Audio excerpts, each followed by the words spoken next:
Assalamualaikum dan salam sejahtera. Hari ini saya nak ceritakan mengenai connected car strategy.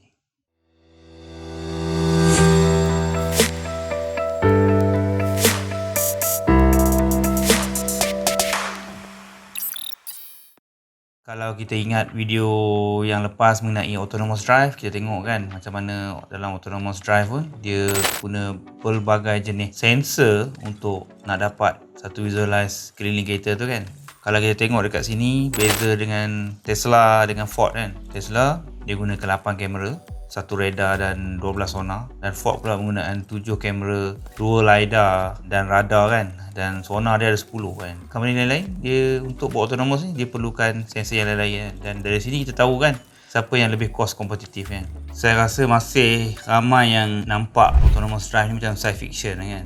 Tapi benda ni dah ada dekat market. Dalam 10 tahun lagi memang akan penuh lah kan. Connected car ni dia macam antara lah kan. Jadi kita cakap mengenai sensor dan macam mana dia boleh kumpul maklumat dan dia hantar maklumat kan. Dan disebabkan oleh revolution network kan, benda ni akan create satu market baru kan, satu area baru yang dipanggil connected car ni. Asas dalam connected car ni memanglah IoT kan, Internet of Things kan, di mana dalam kereta pun penuh dengan sensor dan kereta ada connectivity tu keluar lah. Kalau kita ingat video saya yang lepas, saya ada ceritakan dalam autonomous kan, V2V communication, kereta boleh communicate dengan kereta kan. Yang sekarang ni basically still menggunakan konsep macam Wi-Fi kan. Saya ada gunakan perkataan DSRC kan, tapi sebenarnya dia ada lagi satu protokol yang baru yang sekarang datang, yang basic dia selular, dia panggil CV2X kan, di mana dia menggunakan modul 5G yang dikatakan China ni yang lead sekarang. Government dia tak iktiraf lagi, tapi company kereta dah declare kan nak guna teknologi ni is a future. So future car ni dia akan ada modul 5G lah. 5G ni ada low latency kan, dia memang microsecond, dia punya delay dia bawah 10 millisecond tak silap saya, bandingan LTE yang lambat lagi kan. So dengan ni kita akan dapat satu lagi benefit yang lebih hebat lah kan, sebab almost real time kita akan dapat hantar data yang besar kan, dan proses data yang besar kan. Sebenarnya semua company kereta memang dah compete dalam connected car, dan kita tengok dia ada mobile app. Yang saya nak bagi satu contoh sekarang ni adalah Toyota Connected kan. Dia ada app dia kan, dia boleh start kereta, dia boleh stop kereta, boleh buka kunci kan, boleh check berapa kilometer kan, segala status daripada jauh kita boleh tengok dalam kita punya mobile app. Dan benda ni bukan Toyota saja kan, Honda, company-company lain memang dah buat kan. Dalam kereta ni dia memang dah ada satu unit yang kumpul maklumat kan, daripada enjin dan sensor kan. Ikut kereta jugalah kan, sensor berbeza-beza kan.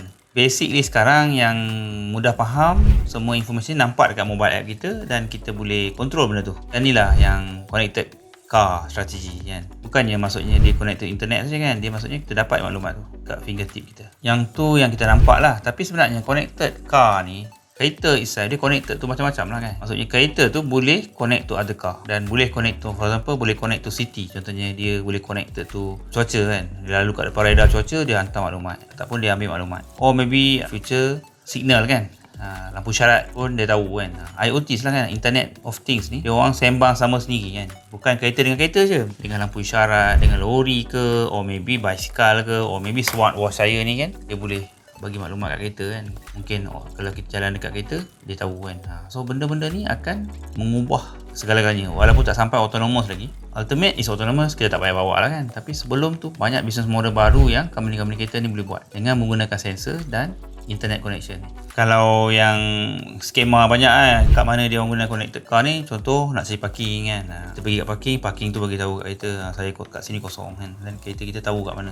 Even accident lah kan, kalau ada accident kita dapat tahu, kereta dapat tahu. Dengan maklumat-maklumat ni kita boleh reduce banyak kemalangan kan.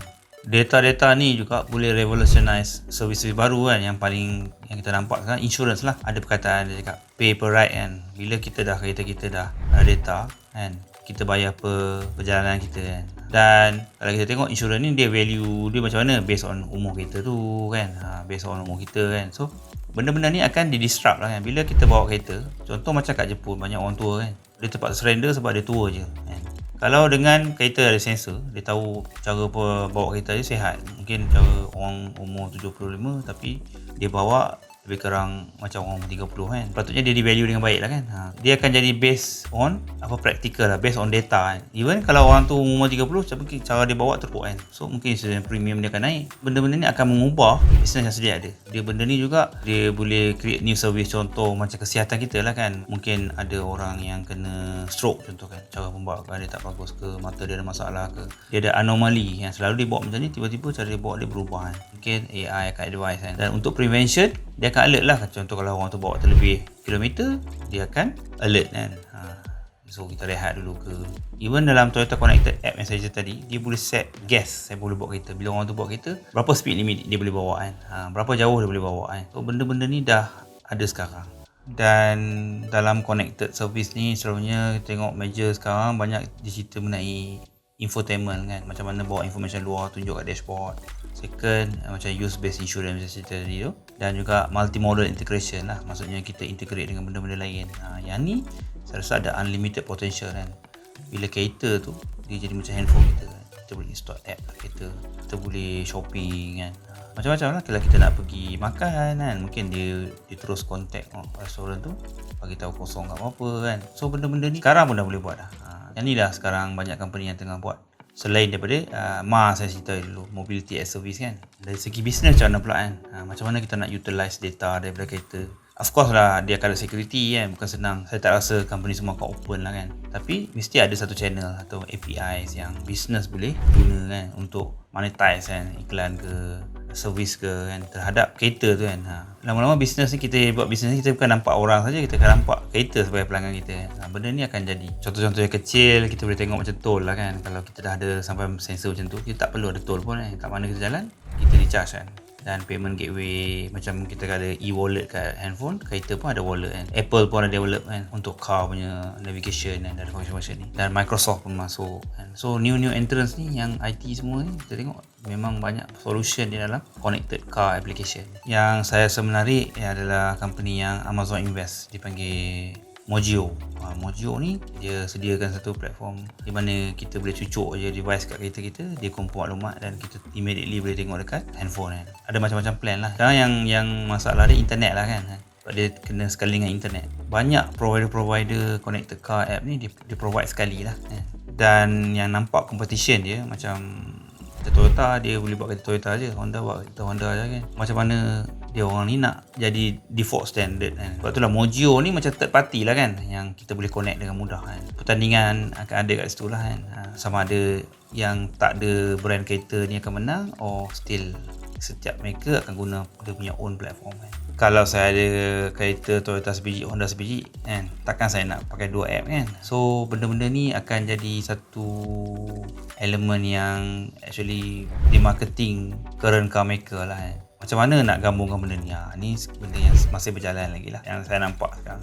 Untuk connected ni, bukannya teknologi ke siapa buat kereta ke penting sebenarnya. Kalau kita fikir betul-betul, digital transformation ni mengenai experience kan, how we create experience dalam kereta, in-flight experience. Even kita tak guna kereta, macam mana kereta tu boleh membantu improve experience life kita kan. Macam mana nak design benda ni kan. Even kereta kalau duduk diam kat luar pun, mungkin dia boleh sense data kan. Macam security kan, kalau pencuri datang, or car sharing, or mungkin kereta tu boleh jadi monitoring apa-apa kan.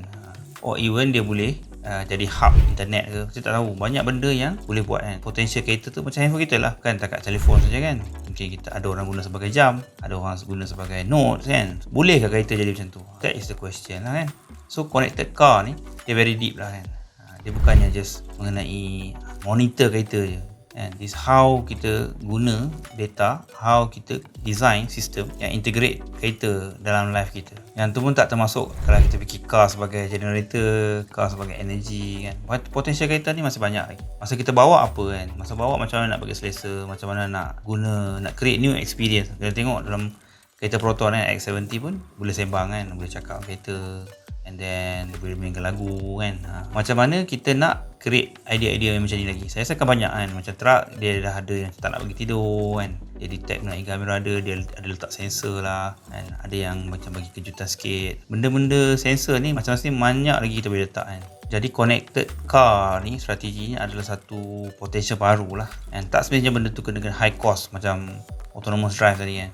Contoh paling mudah yang saya nampak dalam daily life, kita tengok kereta kan. Kereta saya ada 360 view kamera kan, boleh tengok semua arah. Bila saya tekan reverse, nampak lah 360 dengan back. Tapi bila saya ke depan sikit, saya berhenti, saya ke depan sikit, dia hilang. So benda-benda potensial macam ni, car maker pun tak sedar kan. Saya rasa macam X70 dia ada kan, macam side parking kan. Dengan gunakan sensor yang sedia ada tu, kita boleh create new customer satisfaction, new experience untuk customer kita kan. Saya rasa rugilah kan. Kita boleh constant, nak ke depan sikit, dia hilang kan. Kalau dia boleh detect saya tengah reverse and then dia boleh keep the camera 360, it's a value kan. Macam something benda datang dekat kan. So combination sensor, radar dengan kamera mungkin bagi kita nampak ada benda datang kan. Benda-benda ni sekarang boleh buat tapi belum ada car maker yang commercialize benda ni sangat kan. In that case macam Geely Group ni good lah, creating new experience kan untuk customer dengan harga yang affordable. Tak sebenarnya high tech dan benda yang mahal saja boleh tangkap klien kan. Benda-benda ni company-company macam Jepun pun kena belajar juga kan. How to use low tech sensor, low tech technology untuk create new value to their market kan. Sebab kalau kita tengok dunia ni pun macam-macam market, user di US, user di Europe dan user di Asia kan, semua lain-lain kan, cara drive, kehendak dia, culture dia lain. So how to use this kind of sensor dalam connected car strategy ni untuk create satu value innovation yang baru untuk pelanggan dia. Benda ni akan jadi satu tarikan lah kan, selain dia autonomous kan. Malah saya rasa connected car strategy ni dia lebih benefit lah, walaupun ada perbezaan sedikit antara company, boleh dikatakan lebih kurang sama lah kan. Bila dia bawa auto maintenance, insurance, benda yang sama. Challenge yang sebenar adalah how to create connection baru antara manusia dengan kereta lah kan. Kehidupan manusia dengan kereta. Yang ni adalah fundamental soalan yang semua car maker kena fikir lah. And so dengan menggunakan sensor yang baru, interface yang baru, how to create new communication, how to create new connection between human and car lah. Kan? Untuk tu saya harap banyak lagi teknologi akan datang lah dalam area connected car ni. Okey, setakat ni dulu untuk kali ni. Assalamualaikum dan salam sejahtera.